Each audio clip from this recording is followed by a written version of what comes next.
nous avons des provocations des érudits de la parole de Dieu. Donc il a été provoqué. Tout un moment, les pharisiens venaient pour discuter avec le Seigneur. C'est des gens qui aiment beaucoup la discussion. Paul a écrit à Timothée, fuis les discussions folles, des discussions insensées. Car cela engendre la haine, la querelle, des disputes, et ça n'aboutit à aucune solution.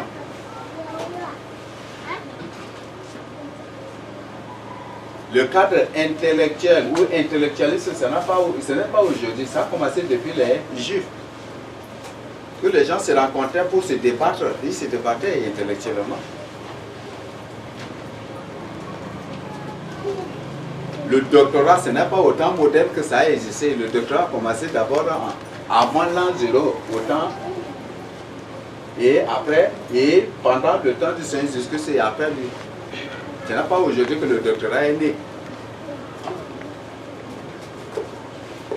Parce que c'est ceux qu'on les appelle des docteurs de droit, ils passaient, ils étudiaient la Torah, la parole de Dieu. D'une face à une autre, et c'est ça, les étapes qu'ils ont suivies jusqu'à pour aboutir au doctorat, pour devenir des docteurs. Et il y a certains qu'on les appelle des maîtres aussi.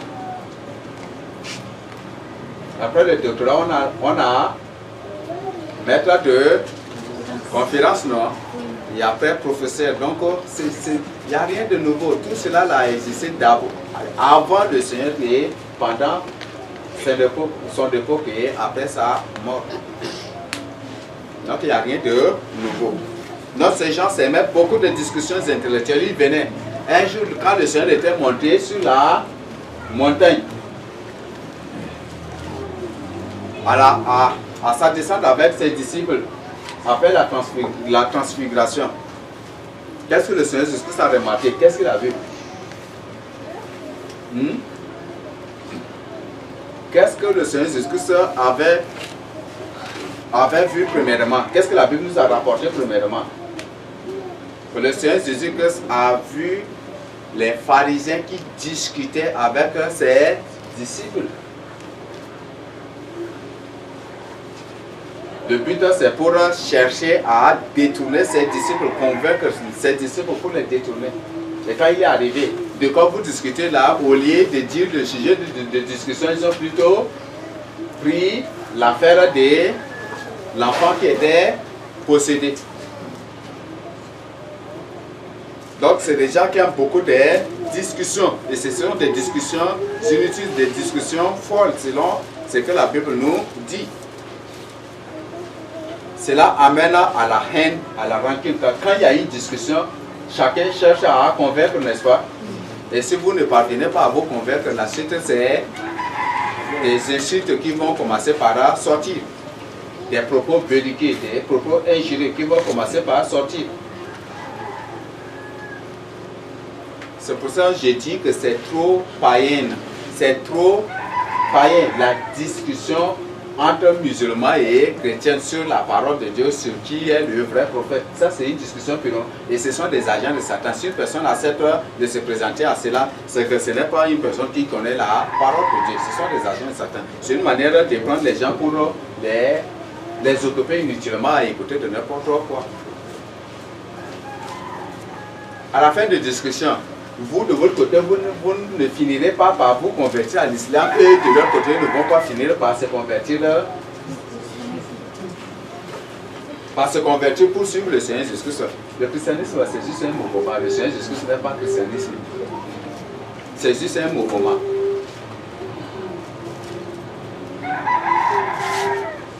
Donc, je trouve que c'est une grande aberration. Le fait de discuter avec un musulman. Non, juste que c'est mieux. Non, Mohamed est mieux. Vous discutez, oui, après finalement, regarde sa tête, sa grosse tête, tiens comme ton prophète, vous commencez par vous. Vous commencez par vous insulter. Ça.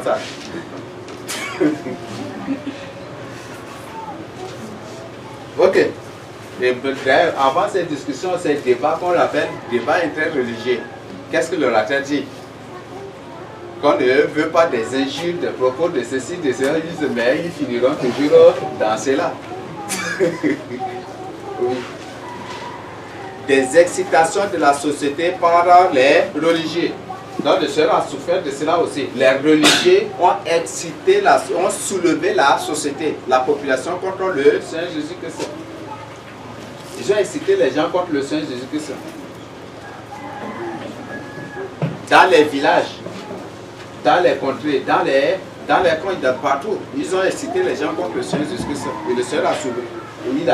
Le Seigneur a souffert ces choses-là. Et c'est ce que certains commencent par subir. Ça, c'est un échauffement encore aussi. Ça, c'est un échauffement. Certains tels parents viennent pour comploter, pour exciter tel et il finira par exciter toute la famille contre toi qui a accepté le message de la sainteté. Avant, quand tu courais derrière les hommes, on ne te dit rien. Mais c'est dès le moment où tu abandonnes cette vie-là qu'ils vont exciter tous les gens contre toi. On dit que tu es entré dans la secte. Le Seigneur a subi cela. Donc ne dis pas que c'est nouveau. Il n'y a rien de nouveau. Et si tu subis ces choses comme je l'avais dit, chasse bien que tu es sur la droite voie. Tu es dans la vérité. Parce que tous ceux qui sont dans le mensonge sont aimés par le monde. Promis, élevés par le monde. Aimés, même passionnés, acclamés et admirés par le monde. Le Seigneur Jésus-Christ a dit, le monde n'aime que ce qui lui appartient. Le monde n'aime que ce qui lui appartient. Non, si tu parles, et même le Seigneur dit, eux ils parlent d'après le monde et c'est à cause de cela que le monde les aime, non? Eux ils parlent d'après le monde et le monde les aime. Mais vous parlez d'après Dieu et c'est pour ça qu'ils vont se lever contre vous. Dieu est la vérité.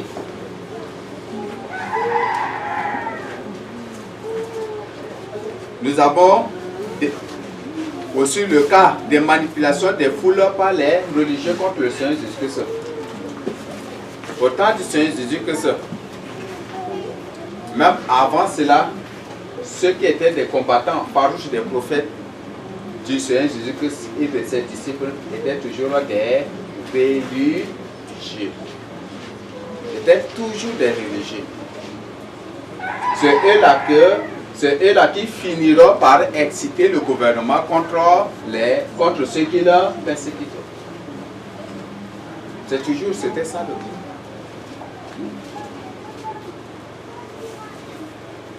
La cause de la persécution, nationale d'Israël, au temps d'Akab, c'est la religion, non? Isabelle dit, vous devez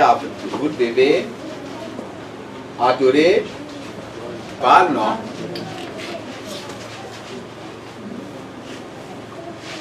Et comme les gens ont refusé d'adorer Baal, ça a devenu une source d'accusation, une source de persécution contre eux. Donc Isabelle, ou cette fille de Baal, avait imposé la religion. Je crois que la signification de son nom, c'est fille de Baal, non, c'est ça même.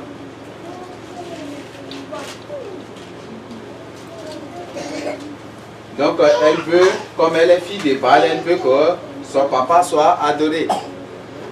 Et comme les autres ont refusé, ça a été devenu une source de persécution. Comme les autres ont refusé, qu'est-ce qu'il a fait? C'est en ce moment qu'il a imposé maintenant à Akab pour tuer les gens. Akab est obligé de faire parce que c'est sa femme. À un moment, Akab prend conscience de ce qu'il fait et il se répand. Mais Isabelle, la fille de Baal, lui imposait toujours le mal à faire. Et comme il est sous envoûtement, lui-même il ne veut pas se repentir. Il a commis une faute aussi de se marier encore à une étrangère. Et on a trouvé que tous les idolâtres sont des sorciers. Si une personne est dans l'idolâtrie, c'est un sorcier. La sorcellerie, ce n'est pas absolument avoir des pouvoirs, hein, c'est pas ça. Ce n'est pas absolument avoir des pouvoirs surnaturels, des puissances surnaturelles ou des facultés surnaturelles, non.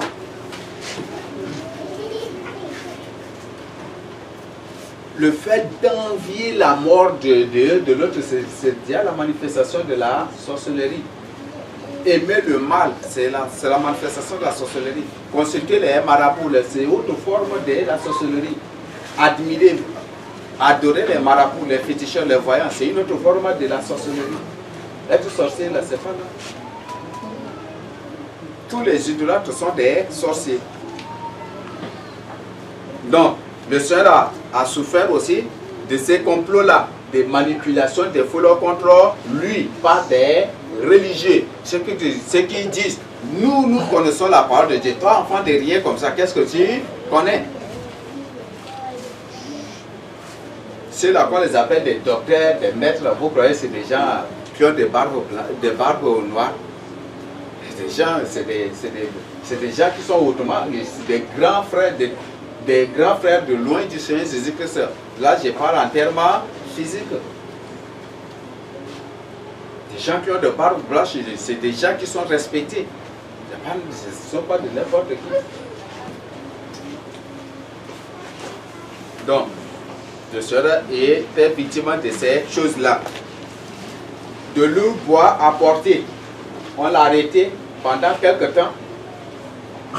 Et on ne lui a même pas donné à manger, à boire. On ne fait que l'accuser, le taper, le flageller, l'humilier. Et après, on lui a chargé un gros bois pour mettre sur lui. Il était fatigué, criblé par cela, il était tombé. Et ils sont obligés, comme ils ont vu qu'il ne pourra pas transporter ça jusqu'à la destination, ils sont obligés de prendre Simon de Cyrène. Cyrène, c'est une ville qui se trouve où? En Afrique, ici, précisément vers l'Éthiopie. Les hommes sont obligés de prendre Simon pour prendre sa croix. Et le Seigneur nous dit qu'à travers l'acte que Simon a posé, Simon est devenu comme le premier témoin même de la croix du Seigneur aussi. Et c'est Simon de Cyrène était devenu disciple du Seigneur Jésus-Christ. Son nom a été mentionné dans les actes des apôtres ou partis comme ça aussi.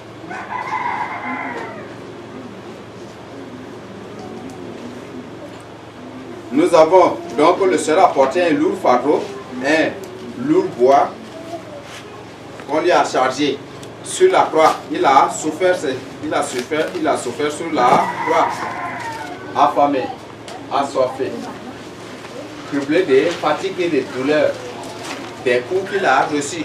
On l'a cloué sur la croix. Ils ont encore tissé une couronne d'épines pour mettre sur sa tête. Tout cela explique déjà même l'enseignement sur la Pâque. C'est ce que le Seigneur avait suivi.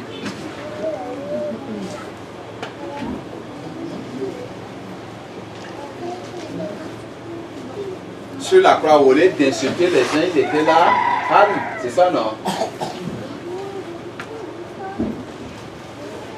Si, par exemple, si c'est Moudeldra comme ça, qu'est-ce qu'il va dire?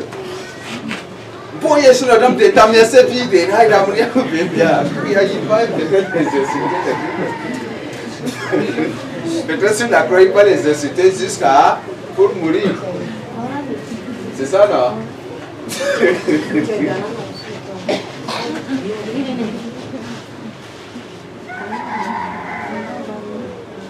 Il a accepté ses souffrances pour nous. Sur la croix, la Bible dit qu'il n'a point ouvert la bouche jusqu'à la mort comme une brebis. Il n'a jamais ouvert la bouche. Et c'était à cause de l'acte du Seigneur Jésus-Christ que les musulmans, pour mieux se moquer du Seigneur Jésus-Christ, aimaient beaucoup aussi là et tuer les moutons, les brebis. Donc c'est juste, le Seigneur nous recommande d'être comme des brebis, des moutons. Donc eux ils disent, donc c'est pour suivre les traces du Seigneur, parce que le Seigneur, comme il est brebis, il est mouton, il n'a pas ouvert la bouche jusqu'à la mort, non. Donc les musulmans disent aussi, il faut manger brebis et mouton. Donc, quand tu prends un mouton pour l'égorger, il ne va même pas crier. Donc, c'est à l'image du Seigneur Jésus-Christ qui n'a pas moyen de crier, malgré tout ce qu'il avait suivi.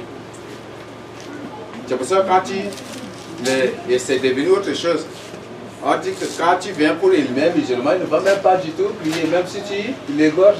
Il dit que lui aussi, il est brebis, il est mouton. Donc,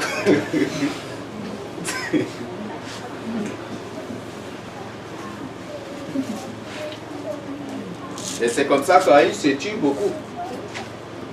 Il se tue beaucoup. Quand un musulman, parfois, s'il est malade à un niveau très critique, ses parents sont obligés de venir l'éliminer.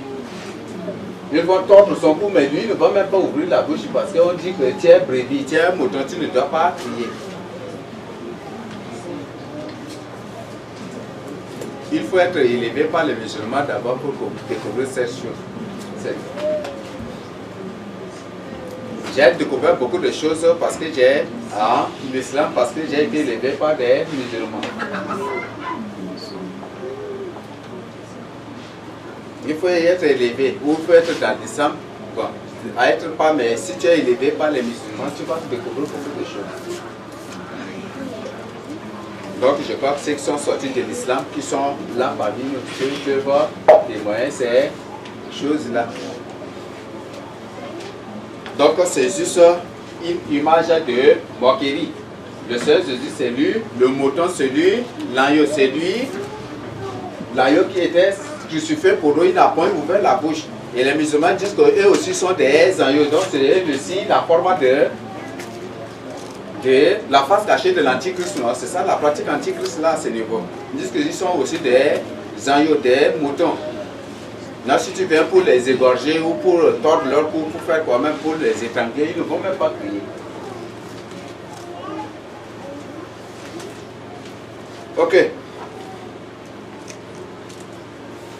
Il avait reçu un coup de lance sur la croix. C'est ce qu'il a subi. Donc le Seigneur avait subi cela. Il a subi aussi l'ingratitude de la foule. C'était à quel niveau? À quel moment il avait subi cela? Devant Pilate, non? Voulez-vous que je relâche Barnabas ou Jésus votre roi? C'est ça, non? Il dit, on veut Barnabas. Parmi ces gens qui réclamaient, est-ce qu'il n'y avait pas des gens qui étaient délivrés par le Seigneur? Est-ce qu'il n'y avait pas des gens, est-ce que parmi eux, est-ce qu'il n'y avait pas des gens qui avaient reçu les bonnes œuvres ou qui étaient victimes des bonnes œuvres du Seigneur, de la délivrance du Seigneur? Ils avaient contemplé. Ce sont ces mêmes gens-là, ce sont ces mêmes gens-là qui, à l'entrée du Seigneur Jésus-Christ à Jérusalem, ont dit, béni soit celui qui vient au nom de l'Éternel. Ce sont ces mêmes gens-là qui ont réclamé sa mort. Ils ont vu, ils ont contemplé tout ce que le Seigneur Jésus-Christ a fait. Ils ont vu toutes ces choses. Ils ont contemplé. Et c'est à cause de ça qu'ils disent que non, celui-là est venu vraiment de l'Éternel. C'est Dieu qui l'a envoyé. Béni soit. Ils se sont empressés à étaler les faits des palmiers, à arranger les habits tout au long du chemin pour que le Seigneur passe avec son âne.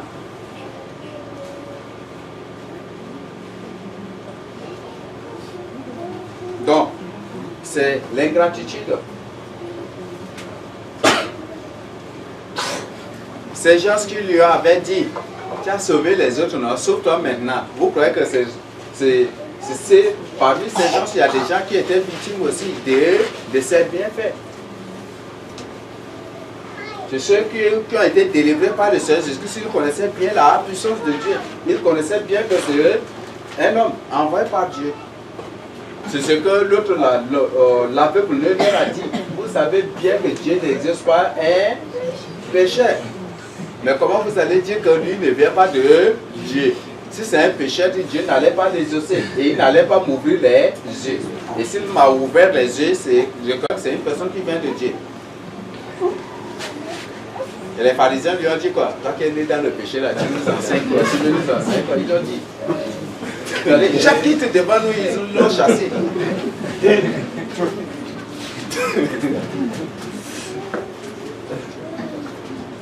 Donc, c'est ce qui était passé. Le Seigneur a subi l'ingratitude et beaucoup aujourd'hui sont victimes de l'ingratitude aussi. J'étais victime.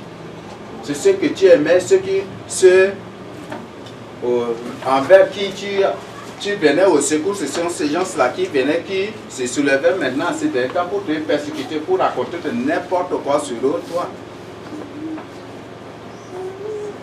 Ce sont ces gens-là qui se moquaient de toi, qui se moquent de toi aujourd'hui, qui te persécutent aussi aujourd'hui. C'est l'ingratitude. C'est ceux que tu bénis là qui te maudissent aujourd'hui.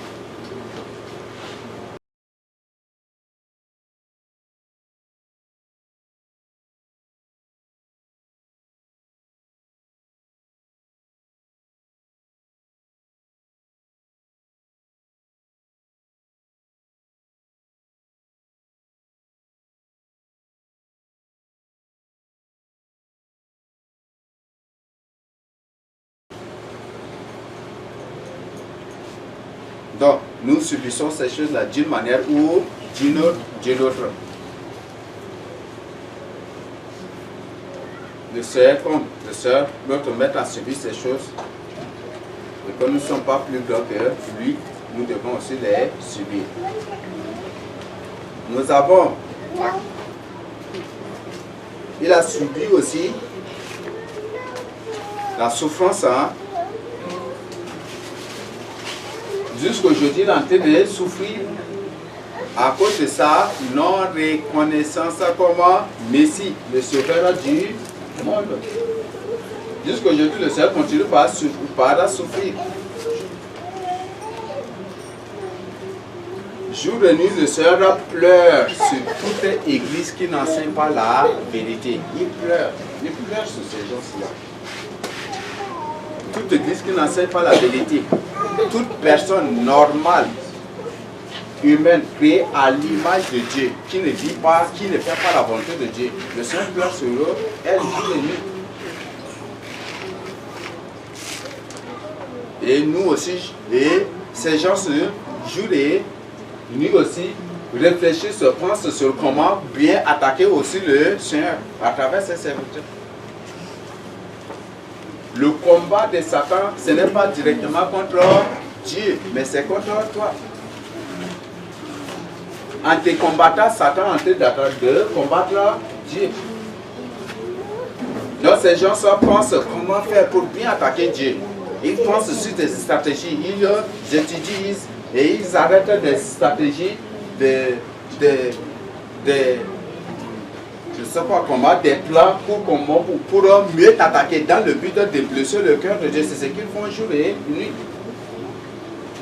Quand tu pleures pour eux, le Seigneur ne cesse d'intercéder pour eux et ils persistent toujours dans le mal.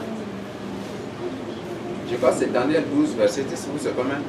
Les méchants feront le mal, mais aucun des méchants ne comprendra ces choses. Nous sommes au dernier temps.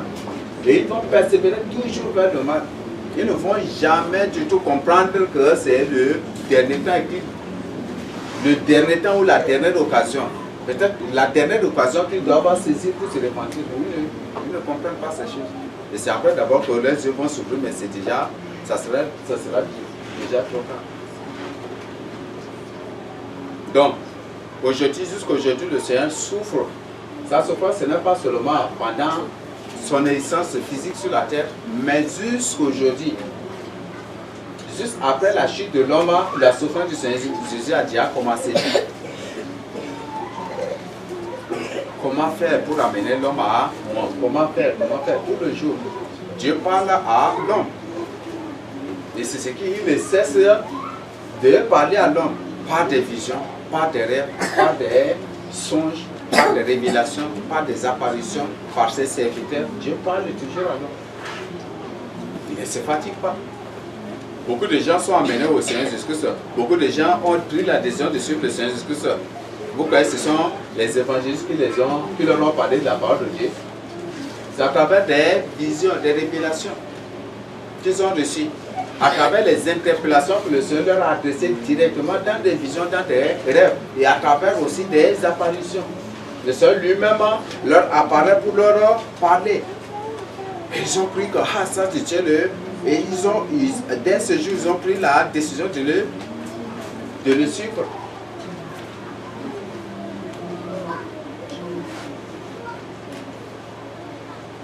Donc, nous avons beaucoup de ces exemples. C'est l'histoire d'un imam, non? Un imam qui était à la mosquée devant les autres, et tout d'un coup, le Seigneur lui a apparu. Les autres avaient les têtes baissées, et lui, il avait ses têtes relevées, il voyait le Seigneur. Le Seigneur lui parlait, il était là, il écoutait. Les autres l'ont entendu fatigué.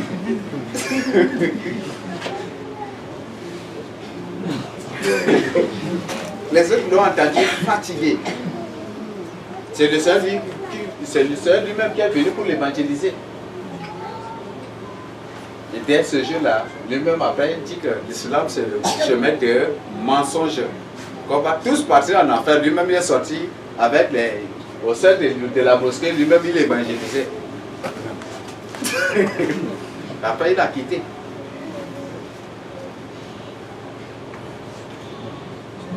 Et à notre grande surprise, les démons disent qu'il n'y a plus de révélation, plus de vision. Dieu ne parle plus à l'homme.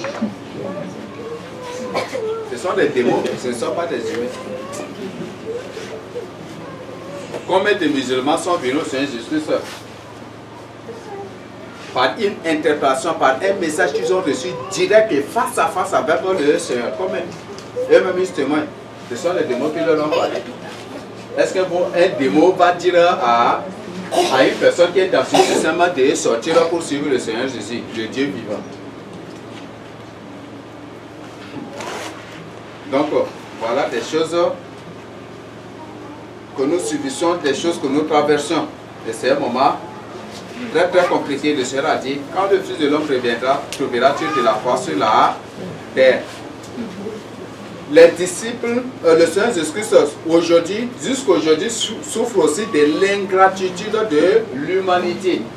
Jusqu'aujourd'hui, l'humanité est ingrate à son égard.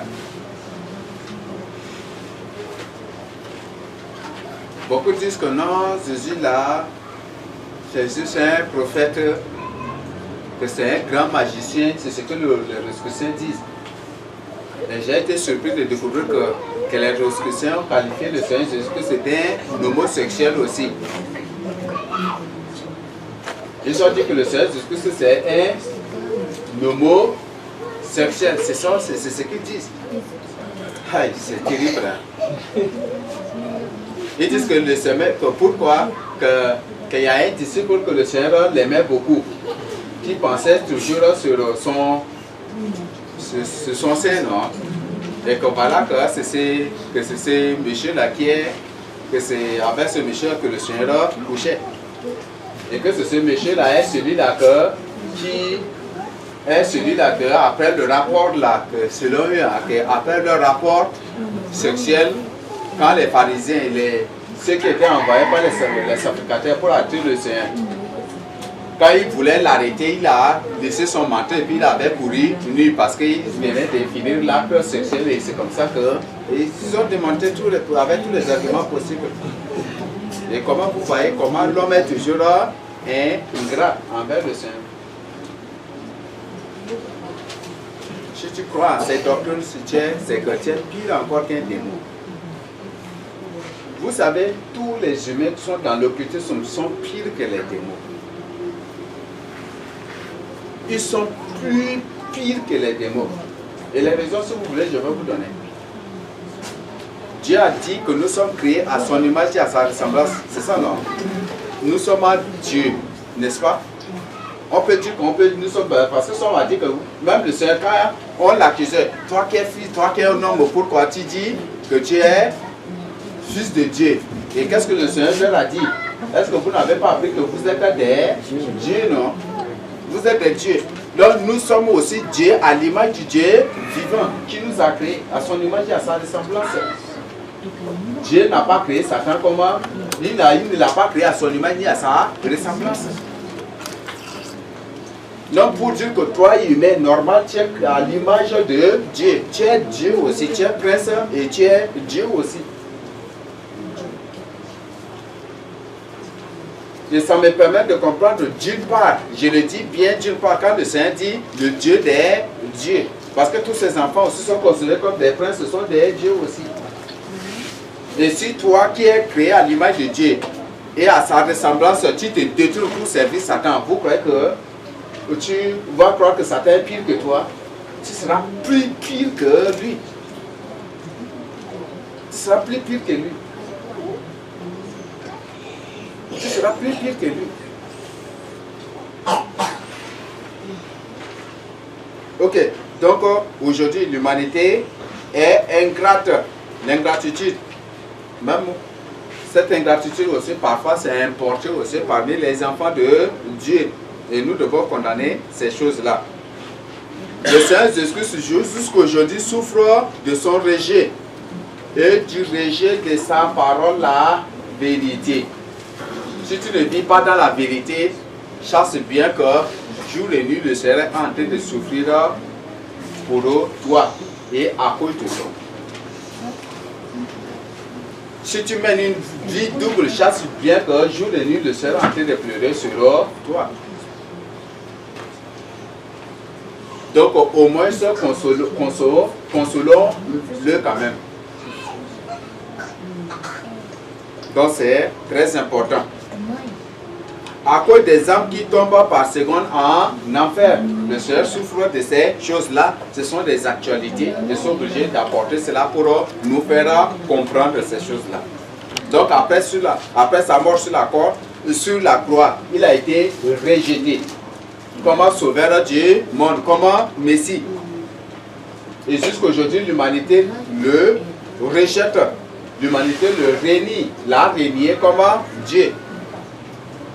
Pour accepter Bézéboul, le prince des démons, leur Messie et leur sauveur. Et c'est celui-là qui leur prépare sa venue comme Christ, là, le président ou l'empereur mondial. Et jusqu'aujourd'hui, comme les gens l'ont rejeté, tous ceux qui ont rejeté le Seigneur Jésus-Christ, leur fin, c'est la mort. Ces gens se tombent par seconde en enfer. Ok, nous allons voir cette partie, je crois que c'est la partie les conséquences des souffrances du Seigneur Jésus-Christ.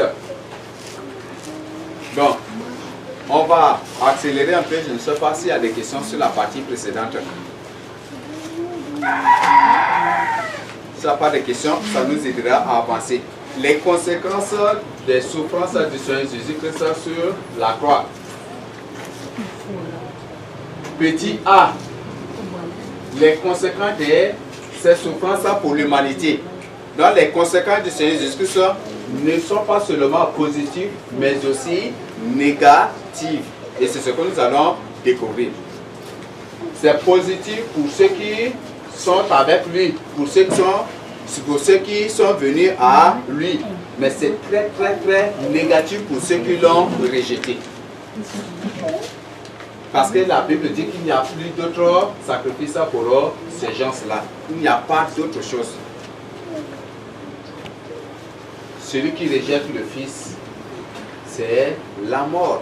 Celui qui rejette le Fils de Dieu, c'est la mort qu'il attend. Pour cela, je vous invite vraiment à lire minutieusement Jean 3, verset 36. Celui qui croit au Fils de Dieu a la vie éternelle. Mais celui qui ne croit pas au Fils de Dieu, la colère de Dieu descendra sur lui. L'enfer, c'est le lieu de la colère de Dieu. Le lac de feu, c'est le lieu de la fureur et de la colère de Dieu, décrite dans Apocalypse aussi. Et nous allons découvrir d'autres formes de manifestations physiques de la colère de Dieu. Quelques-unes seulement, mais pour en découvrir amplement, je nous renvoie à l'enseignement sur la justice élève une nation. Quand nous avons vu les fléaux. Ok, oui, il y a une personne qui veut poser une question. Dans Dans l'ancienne dénomination, on vient à l'église, on dit que c'est le chemin de la croix, la souffrance de Christ. Donc on appelle ça le chemin pascal. Pascal. Oui. On appelle ça le chemin pascal, donc c'est une semaine. Et on fait le culte le matin tôt de 6h à 7h. Et le soir, on prend également une heure, c'est comme si c'était 16h à 17h aussi. Ok, pour nous aider à avancer, c'est la doctrine catholique importée dans le temple pour la religion mondiale. Donc c'est juste une doctrine catholique ici. Le chemin de la croix, tout cela, ce sont les termes du catholicisme. Je crois que les catholiques, les ex-catholiques qui avaient accepté le Seigneur Jésus pour devenir élus de Dieu, peuvent bien témoigner cela. Je ne sais pas s'il y a un qui peut te rendre ce témoignage sur le chemin de la croix pour nous aider aussi. Ah, tu peux parler à votre voix pour les autres. Okay. Le schisme, les gens instaurent ce qu'on appelle le carême. Et après, ce qu'on appelle le Jésus semble chaque vendredi. Les gens viennent là et on tient des images dans des consoles de placards, également une croix. Donc il y a 12 stations. Vous allez vous arrêter sur une station, vous allez vous agenouiller. Le prêtre va faire une lecture et une prière, vous allez prononcer. Vous allez faire un tour, 12 stations, finissez. Chaque vendredi, vous allez venir jusqu'à ce qu'on appelle la semaine sainte. Il parle maintenant de la souffrance du Seigneur Jésus-Christ, comment il a lavé les pieds des disciples, comment il est crucifié, comment il est ressuscité. Donc quand vous parlez, n'est-ce pas, de la journée pascale, ils appellent maintenant la Pâque, ils appellent la nuit pascale. C'est le jour où le Seigneur Jésus-Christ est ressuscité. Donc ils appellent Pascal beaucoup plus, ils n'appellent pas beaucoup plus la Pâque comme la Bible a ordonné cela. Donc c'est dans ce sens-là qu'on parle de chemin de croix. Donc pour dire que c'est la souffrance de Jésus. Donc on marche avec lui jusqu'à le 40e jour de carême. Et ensuite on entre maintenant dans la semaine sainte où le Seigneur a subi ce qu'on appelle la mort, la résurrection. Et le samedi on dit la nuit pascale. Et également le dimanche on dit le matin aussi pascal. Voilà. Donc, il y a des ex-catéchistes aussi qui ont accepté le message de la sanctification, qui ont abandonné la magie catholique pour être là. Moi, j'ai été surpris un jour quand j'étais sorti à Sarre. Je voyais le prêtre avec un gros non. C'était une personne avec une grosse croix comme ça. Il marchait. Après là, il s'agenouillait. Il se prosternait, des trucs comme ça, il se levait. Il marchait, j'ai dit, mais ça c'est quoi? Il dit que c'est chemin de croix.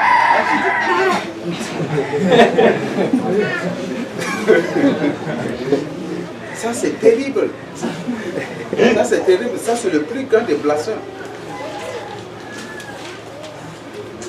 Donc le chemin de la croix, pour nous, c'est le deuxième thème, les souffrances des disciples du Seigneur Jésus-Christ. C'est ça notre chemin de la croix. C'est ce que nous allons apprendre pour découvrir.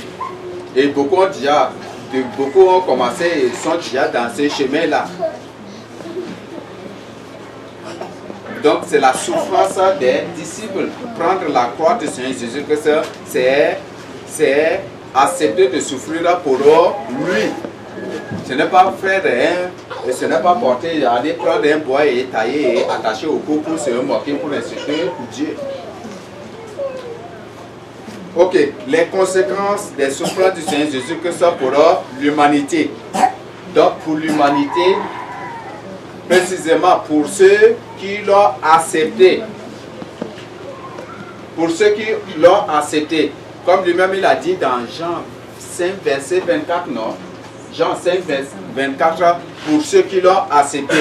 Sa souffrance pour nous a apporté ce qu'on appelle la guérison. c'est par ces meurtrissures que nous sommes guéris, que nous sommes sauvés, selon certaines versions. Cela nous a apporté la rédemption. Nous comprenons quand même ce qu'on appelle la rédemption, non? Rétablir ce qui a été détruit. Réparer ce qui était endommagé. Donc le Seigneur est venu pour la restauration, en d'autres termes. Donc c'est pour nous restaurer, pour nous rétablir. Sa mort sur la croix nous a apporté la délivrance. Nous sommes délivrés de la mort. C'est par sa mort sur la croix. C'est à cause de ces souffrances-là que nous sommes délivrés ainsi et sauvés. Vous pouvez lire, c'est Éphésiens 2, non? Éphésiens 2 du verset 1 à 5, vous pouvez lire ça pour découvrir. Donc par sa mort sur la croix, nous sommes délivrés. Délivrés ici, c'est délivré de tout, de maladies, de la mort, des souffrances, de beaucoup de choses. Délivré même de la main de Satan, délivré des liens qui nous traînaient, qui nous manipulaient pour l'enfer. Donc le Seigneur et sa mort, la mort du Seigneur Jésus sur la croix, c'est pour nous délivrer, pour nous affranchir. Sa mort, ses souffrances, sa mort sur la croix, sa résurrection nous a apporté ce qu'on appelle l'affranchissement, la vraie délivrance, le salut, la libération. C'est pour cette raison qu'il a dit, si le Fils de l'homme vous affranchit, vous serez réellement libre. Tu ne peux pas affranchir une personne pour être esclave d'une autre personne.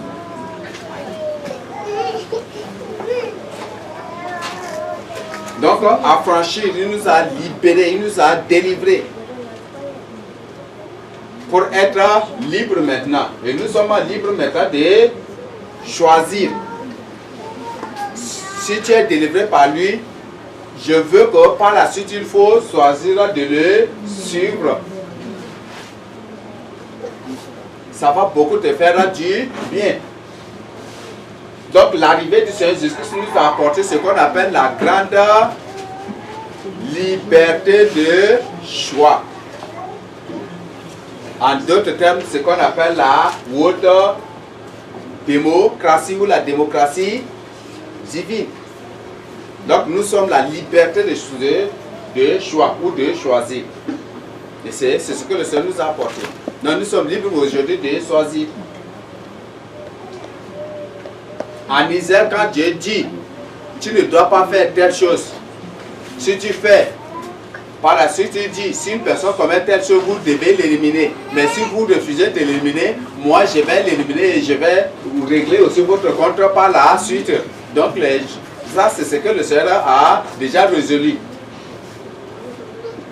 Si Dieu dit, tu ne dois pas vendre ta virginité, mais si tu le fais et que par la suite le méchant t'expose comme une personne qui était divergée, on doit te lapider, on doit te tuer. Mais si on ne fait pas cela, moi Dieu là, je vais régler le contrat d'Israël par la suite.